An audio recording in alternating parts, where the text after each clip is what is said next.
മണ്ണാർക്കാട് നഗരസഭയെ സമ്പൂർണ്ണ പാർപ്പിട നഗരമാക്കുന്നതിന് ഊന്നൽ നൽകി നഗരസഭ അവതരിപ്പിച്ച ബജറ്റിൽ പൊരുത്തക്കേടെന്ന് CPM. വരവിനനുസരിച്ചുള്ള ചെലവല്ല ബജറ്റിൽ ഉൾപ്പെടുത്തിയതെന്നും തുകയിലെ പൊരുത്തക്കേട് പരിഹരിക്കണമെന്നും CPM കൗൺസിലർമാർ ആവശ്യപ്പെട്ടു. ബജറ്റ് തുക തിരുത്തി വീണ്ടും പ്രസിദ്ധീകരിക്കും.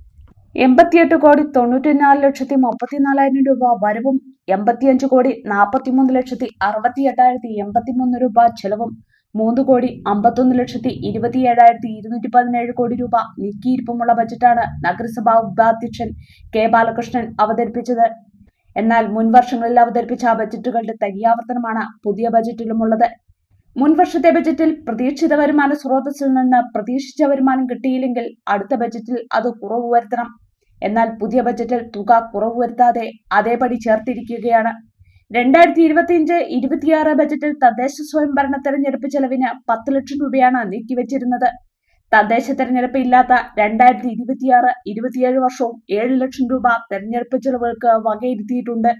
പശുക്കളെ വാങ്ങാൻ 96,000 രൂപയാണ് വകയിരുത്തിയിട്ടുള്ളത്. ഇത് ഒരു പശുവിന് വാങ്ങാൻ തികയില്ലെന്നിരിക്കെ തൊഴുത്ത് നിർമ്മാണത്തിന് 11 ലക്ഷം രൂപയും വകയിരുത്തിയിട്ടുണ്ട്.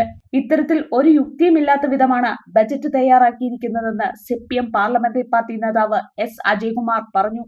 ഇക്കാര്യങ്ങൾ പരിശോധിച്ച് അപാകതകൾ പരിഹരിച്ച് ബജറ്റ് തുക വീണ്ടും അവതരിപ്പിക്കണമെന്നും അദ്ദേഹം ആവശ്യപ്പെട്ടു.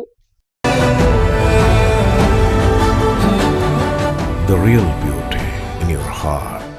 Boche Gold and Diamonds. Buy now, pay later.